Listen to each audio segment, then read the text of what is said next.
എല്ലാവർക്കും സുഖമാണെന്ന് വിശ്വസിക്കുന്നു. പാൻ കാർഡിൽ വലിയ മാറ്റങ്ങളാണ് ഇപ്പോൾ കേന്ദ്ര സർക്കാർ കൊണ്ടുവന്നിരിക്കുന്നത്. ഇതുമായി ബന്ധപ്പെട്ട വിവരങ്ങളാണ് ഈ ഒരു വീഡിയോ നിങ്ങളുമായിട്ട് പങ്കുവെക്കുന്നത്. ഇനിയുള്ള ദിവസങ്ങളിൽ പാൻ കാർഡ് ഉള്ളവർ നിർബന്ധമായിട്ടും അറിഞ്ഞിരിക്കേണ്ട വളരെ പ്രധാനപ്പെട്ട കാര്യങ്ങളാണ്. വീഡിയോ വിശദാംശങ്ങളിലേക്ക് കടക്കുന്നതിന് മുമ്പ് കൂടുതൽ ആളുകളിലേക്ക് ഇൻഫർമേഷൻ എത്താൻ ഷെയർ ചെയ്യുക, ലൈക്ക് ചെയ്യുക. ഫേസ്ബുക്കിലൂടെ കാണുന്ന ആളുകൾ ഫോളോ ചെയ്യുക. വീഡിയോയുടെ വിശദമായ വിവരങ്ങളിലേക്ക് വരാം. രാജ്യത്തെ ആദായ നികുതി നിയമങ്ങൾ പരിഷ്കരിക്കുന്നതിന്റെ ഭാഗമായി പാൻ കാർഡിൽ നിർബന്ധിതമായിട്ടുള്ള ഇടപാടുകളുടെ പരിധിയിൽ കേന്ദ്ര സർക്കാർ പുതിയ മാറ്റങ്ങൾ വരുത്തുകയാണ്. 2026 ഏപ്രിൽ 1 മുതൽ ഇത് പ്രാബല്യത്തിൽ വരും എന്നും പുതിയ ആദായ നികുതി നിയമത്തിന്റെ കരട് പ്രകാരം ദൈനംദിന സാമ്പത്തിക ഇടപാടുകളിൽ വലിയ ഇളവുകൾ ലഭിക്കുന്നതാണ്. ഉയർന്ന ഇടപാടുകൾക്ക് കൂടുതൽ കർശനമായിട്ടുള്ള നിരീക്ഷണം ഏർപ്പെടുത്തുന്നതോടൊപ്പം ചെറുകിട ഇടപാടുകളുടെ നൂലാമാലകൾ കുറക്കുക എന്നതാണ് പുതിയ പരിഷ്കരണത്തിന്റെ ലക്ഷ്യം. കരട് നിയമത്തിലെ പ്രധാന 5 മാറ്റങ്ങൾ ഇങ്ങനെയാണ്. ബാങ്ക് നിക്ഷേപങ്ങൾക്കും പിൻവലിക്കലിനും പുതിയ പരിധി വെച്ചു.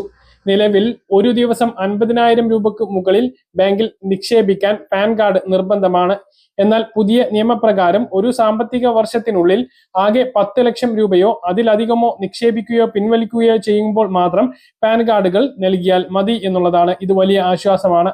ഇത് ചെറുകിട വ്യാപാരികൾക്കും സാധാരണക്കാർക്കും വലിയ പ്രയോജനകരമാണ്. ഇത് മാത്രമല്ല, വാഹനം വാങ്ങുമ്പോഴും ഇളവുകളുണ്ട്. വാഹനം വാങ്ങുമ്പോൾ പാൻ കാർഡ് നൽകേണ്ട തുക 5 ലക്ഷം രൂപയാക്കി ഉയർത്തിയിട്ടുണ്ട്. നിലവിൽ ഏതൊരു വാഹനത്തിനും പാൻ കാർഡ് നിർബന്ധമായിരുന്നു. എന്നാൽ ഇനി മുതൽ 5 ലക്ഷത്തിന് താഴെ കാറുകൾ വാങ്ങുമ്പോൾ പാൻ കാർഡ് നൽകേണ്ടി വരില്ല.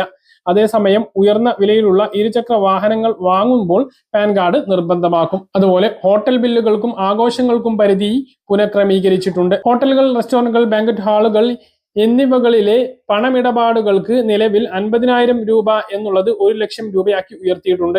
ഇതോടെ കല്യാണങ്ങൾക്കും മറ്റു ഹോട്ടൽ ഇടപാടുകൾ നടത്തുമ്പോൾ നേരിട്ടിരുന്ന ചെറിയ തടസ്സങ്ങൾ ഒഴിവാകും. വസ്തു ഇടപാടുകൾക്കും പരിധിയിൽ മാറ്റം വന്നിട്ടുണ്ട്. വസ്തുക്കൾ വാങ്ങുമ്പോഴും വിൽക്കുമ്പോഴും പാൻ കാർഡ് ആവശ്യമായ തുക 10 ലക്ഷം രൂപയിൽ നിന്നും 20 ലക്ഷം രൂപയാക്കി സർക്കാർ വർദ്ധിപ്പിച്ചു. വസ്തുവില വർദ്ധിക്കുന്നത് കണക്കിലെടുത്താണ് ഈ മാറ്റം. ഇൻഷുറൻസ് അക്കൗണ്ടുകൾക്കും പാൻ കാർഡ് നിർബന്ധമാക്കി. ഇൻഷുറൻസ് മേഖലയിലെ പുതിയ അക്കൗണ്ടുകൾ തുടങ്ങുമ്പോൾ പാൻ കാർഡ് നിർബന്ധമാക്കാനാണ് സർക്കാരിന്റെ തീരുമാനം. നിലവിൽ വാർഷിക പ്രീമിയം 50,000 രൂപക്ക് മുകളിലുള്ളവർക്ക് മാത്രം പാൻ കാർഡ് നിർബന്ധമായിരുന്നുള്ളൂ. ഇനി മുതൽ എല്ലാ ഇൻഷുറൻസ് അക്കൗണ്ടുകൾക്കും പാൻ കാർഡ് വിവരങ്ങൾ നൽകേണ്ടി വരും. മറ്റു മാറ്റങ്ങൾ ഇങ്ങനെയാണ്. ക്രിപ്റ്റോ ഇടപാടുകളുടെ വിവരങ്ങൾ എക്സ്ചേഞ്ചുകൾ നിർബന്ധമായും റിപ്പോർട്ട് ചെയ്യേണ്ടതാണ്. ഡിജിറ്റൽ കറൻസി ഔദ്യോഗിക പണമിടപാടായി അംഗീകരിക്കുക തുടങ്ങിയ മാറ്റങ്ങളും കരട് റിപ്പോർട്ടിലുണ്ട്. കരട് നിയമത്തിൽ പൊതുജനങ്ങൾക്ക് അഭിപ്രായങ്ങൾ അറിയിക്കാൻ കേന്ദ്ര സർക്കാർ അവസരം നൽകിയിട്ടുണ്ട്. പറഞ്ഞ കാര്യങ്ങൾ കൃത്യമായിട്ട് മനസ്സിലാണെന്ന് കരുതുന്നു. ഇതുപോലുള്ള ഇൻഫർമേഷൻ ലഭിക്കാൻ ചാനൽ സബ്സ്ക്രൈബ് ചെയ്യുക, ബെൽ ഐക്കൺ എനേബിൾ ചെയ്യുക. മറ്റൊരു വീഡിയോ നമുക്ക് വീണ്ടും കാണാം.